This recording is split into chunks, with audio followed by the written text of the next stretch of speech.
je dois aller voir le médecin. C'est quoi, ne soyons pas des témoins de Jéhovah. S'il faut que tu sois crucifié, accepte. Hein? Oh, alléluia. Amen. S'il faut que tu vois mes médecins, vas-y. Mais attention, parce qu'il y a des gens que Dieu a fait grâce. Je dis bien ça, c'est une grâce. Il y a des gens, dès qu'il est malade, par sa foi, il dit, je ne veux pas voir le médecin, je ne veux même pas voir le médecin, ni boire un seul médicament. Je veux prier le Seigneur. Et quand il prie, même pas la prière de nom de Dieu, mais il est guéri parce qu'il a cette grâce. Mais je te déconseille, si tu n'as pas ce niveau de la foi, va voir le médecin. Amen. Amen. Hey, amen. Amen. Romains chapitre 3.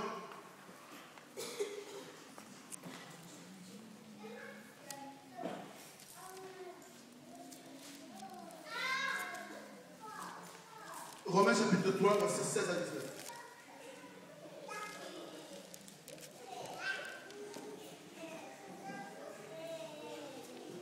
Je lis la parole de Dieu dans le livre des Romains, chapitre 3, du 16e verset à 19e verset, au nom de Seigneur Jésus-Christ.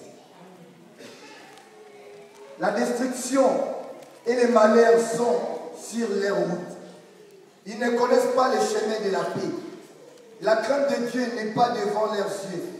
Or, nous savons que tout ce que dit la loi, elle le dit à ceux qui sont sous la loi, afin que toute bouche soit fermée et que tout le monde soit reconnu coupable devant Dieu. Amen. Alléluia. Alléluia. Amen.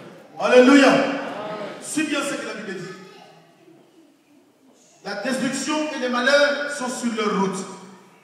Bien aimé, la vie où nous sommes en train de traverser, sachez-le bien qu'il y a le malheur qui est sur la route. Il y a la destruction qui est sur le chemin que tu es en train de passer. Parce que tu te poses la question, des fois quand tu te dis, tu étais jeune, tu grandissais, tu ne pensais pas que tout ce qui est arrivé peut t'arriver. Tu ne posais pas la question que le temps où tu es aujourd'hui, non mais moi qui avais tout, moi qui vivais bien, je ne pensais pas que tout ce que je vis aujourd'hui pourrait m'arriver. Et la Bible dit que le malheur, la destruction, toutes les mauvaises choses sont sur notre route. On peut dire Amen. Eh, Amen. Parce que ce que tu es en train de vivre, je sais que tu vis quelque chose dans ta vie. Est-ce que tu avais pensé que tu pouvais vivre ça? Hein? Non, je demande à l'église. Tu pensais que tu pouvais vivre ce que tu vis aujourd'hui?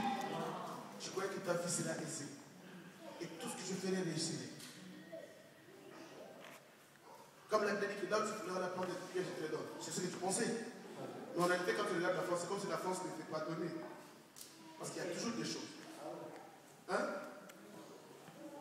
Il y a des fois de malheur dans ton parcours.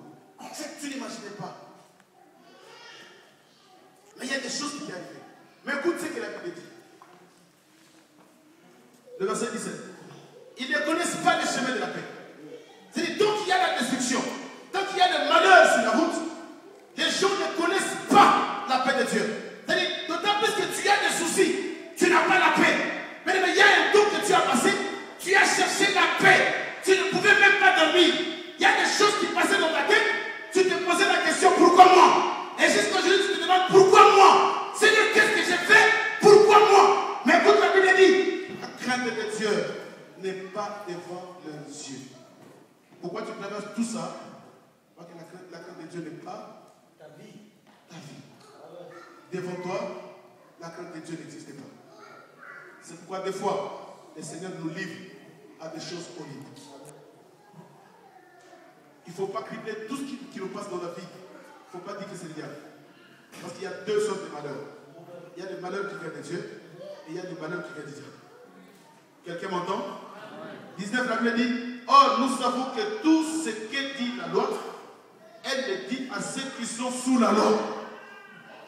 C'est-à-dire que la loi condamne tout simplement celui qui est sous la loi. C'est-à-dire qu'il n'y a que celui qui est sous la loi qui peut aller chercher un avocat. C'est-à-dire la Bible dit que là où il y a la loi, c'est là où le péché est révélé. Parce que sans la loi, personne ne peut savoir qu'il est dans le péché. Parce que Adam et Ève, quand Il ne connaissait pas le péché. Mais quand la loi est venue, c'est alors que la personne, en examinant la loi, tu comprends que j'ai péché. Parce que j'ai marché à l'encontre de la loi. Et bien aimé, la Bible dit que nous sommes tous des pécheurs. Nous vivons sous l'emprise du diable et nous vivons sous la loi. Et celui qui est sous la loi, c'est celui qui a besoin d'un avocat. Voilà la question. Pose-toi la question. Est-ce que tu as besoin d'un avocat? C'est comme si quelqu'un se présente devant le juge. Or, le véritable juge, c'est lui-même Dieu. Et maintenant, tu as besoin d'un avocat. Mais un avocat ne peut pas venir dans la foule chercher est-ce que c'est selon tu as des soucis. Qui a des soucis dans la salle? Il te pose à dire non, c'est toi qui vas dire, mais Gina, vous n'avez pas un bon avocat en France. Qui a le numéro d'un avocat? Pourquoi? Parce que tu descends devant le juge, tu dois les plaider, et c'est celui qui est sous la loi. Bien aimé, nous vivons sous la loi du péché. Regarde ta vie, tu verras que tu vis sous la loi du péché. L'apôtre Paul dit que ce que j'ai envie de faire, je ne le fais pas. Mais ce que je n'ai pas envie de faire, je le fais. C'est-à-dire, il y a une loi. Et l'apôtre Paul a compris qu'il y a une force qui exerce à moi. Non, mais j'ai envie de faire du bien. Non, mais je ne peux pas le faire. C'est que Paul a compris qu'il y a une force qui m'attire. Mais le salut, c'est une attraction. Le salut, c'est une force qui tire l'homme vers le Seigneur. Mais le mal, c'est une force qui tire l'homme vers le bas. Et donc tu reconnais que tu es dans le péché, c'est toi qui as besoin d'un avocat. C'est tout simplement un accusé qui a besoin d'un avocat. Pourquoi? Parce que l'avocat va plaider pour que tu sois sauvé. Ah, le salut revient. Quand l'avocat va plaider, c'est alors que tu seras sauvé, acquitté. Et voilà ce matin que je te dis. Tu es sous la puissance des démons. Tu es sous la puissance de la loi.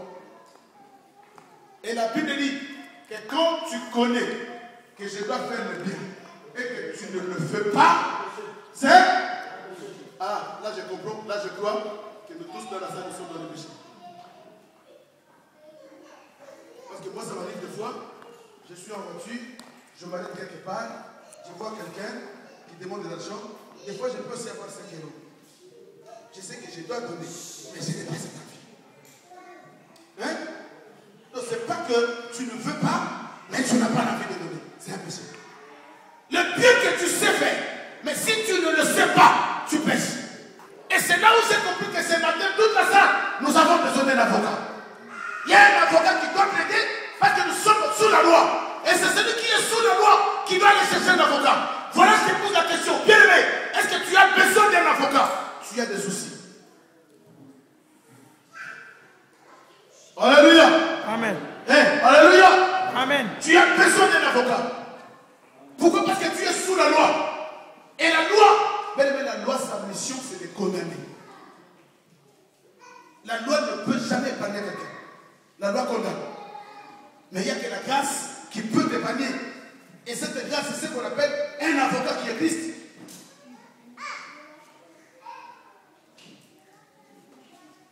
Qui a besoin d'un avocat? Moi, j'ai besoin d'un avocat. Alléluia. Amen. Alléluia. Amen. Non, mais tu sais, tu ne lèves pas la main parce que les autres ont soulevé. Qui a besoin d'un avocat? Parce que les gens ont soulevé, toi aussi tu fais un effort. Les gens vont se dire, mais lui, tout le temps, si on soulève la main, il ne soulève pas. Mais en réalité, tu n'as pas besoin d'un avocat. Parce que tes agissements, ta façon, tu vas plaider tout seul. Tu ne peux pas. Tu veux tenter de trouver des solutions tout seul, tu ne peux pas. Parce que notre accusé, le diable, frère, il a ses avocats. Et il a ses avocats plus forts. Et nous avons un avocat plus que tous les avocats.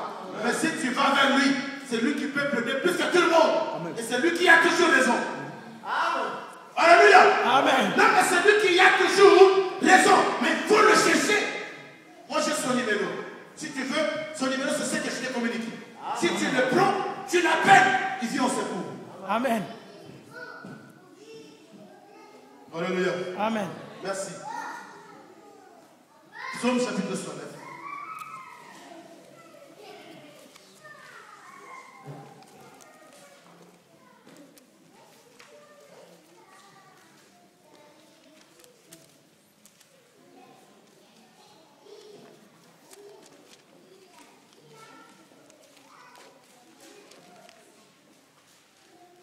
Psaume 69, verset 2 à 3. Je lis la parole de Dieu dans le livre de Psaume 69, du premier verset à deuxième verset. Non, verset 2 à 3. 2 à 3. 2 à 3. 2 à 3. Sauve-moi, ô Dieu, car les hommes menacent ma vie. J'enfonce dans la boue, sans pouvoir me tenir. Je suis tombé dans un gouffre et les eaux m'inondent. Amen. Amen. Amen.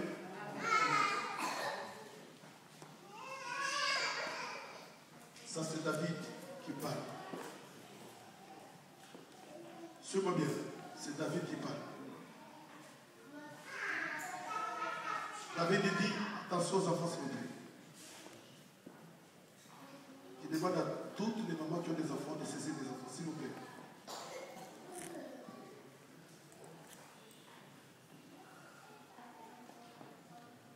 Saisissez les enfants, s'il vous plaît.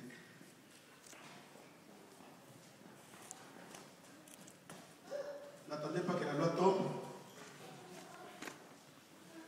Parce que si ça continue, il y a une loi qui va tomber. Dès que la prédication commence, si tu es un enfant qui crie, tu sors. Parce qu'on n'a pas besoin de tout ces dérangements. On a besoin que les gens qui sont venus écouter la parole, ils écoutent la parole. Amen. Amen. Et on ne peut pas être entraîné par le dérangement des enfants. Ça, c'est pas bien. C'est pourquoi je demande à toutes les mamans qui ont les enfants. Dès que la prédication commence, tu prends ton enfant entre les mains. Ne lui laisse pas circuler dans la salle. Écoute ce que David dit. Sauve-moi, ô Dieu, car les eaux menacent ma vie. J'enfonce dans la boue, sans pouvoir me tenir. Je suis tombé dans un gouffre, et les eaux m'inondent. Et là, qu'est-ce que David nous enseigne? David nous enseigne qu'il n'y a que celui qui est tombé dans l'eau, celui qui s'éloigne, qui a besoin du sauvetage, qui a besoin du secours. Et David dit, sauve-moi, ô Dieu, je suis en train de m'enfoncer. Et je l'ai dit tout de suite là, que quand tu regardes ta vie, tu verras que tu es en train de t'enfoncer. Tu te dis, mais non Seigneur, même si quand je ne priais pas, ma vie n'était pas comme ça. Même quand j'ai embrassé le Seigneur, j'avais une vie aisée. J'avais la paix. J'avais la joie. Mais qu'est-ce qui m'a dit? Il y a quelque chose, parce que je suis en train de m'enfoncer. Des fois, quand tu étais à Paris, tu travaillais, tu avais de l'argent. Mais il y a un moment, tu ne te retrouves pas. Ta vie commence à s'enfoncer. Et David nous dit qu'il a crié vers le Seigneur. Oh Dieu, sauve-moi. Il n'y a que celui qui s'enfonce, celui qui s'éloigne, qui crie dans l'eau, en train de boire de l'eau, en train de crier, Seigneur, est-ce qu'il n'y a pas quelqu'un qui peut me sauver? Est-ce que tu peux crier ce matin? Est-ce que tu sens qu'il y a des eaux qui t'environnent? Bien-aimé, les eaux du péché, la rivière du péché, le fleuve du péché, la mer du péché, les océans du péché nous environnent. Et nous sommes en train de nous enfoncer. Nous devons crier à Dieu, comme David a crié. Oh Dieu, sauve-moi. Bien, mais il n'y a que celui qui s'éloigne qui a besoin de Dieu. Voilà combien ton couple a bien commencé. Quand vous avez commencé au début, c'était un coup de feu. Alléluia! Ah, j'aime parler sur le mariage. Parce que le mariage, c'est la chose la plus délicieuse. C'est quoi, frère Daniel, fais tout que ta femme soit là. Tu souffres, frère. Amen. Amen. Amen. Même si déjà, il y a des gens qui sont en train de crier, mais pas dans ton cœur, tu souffres. Quand tu quittes la salle,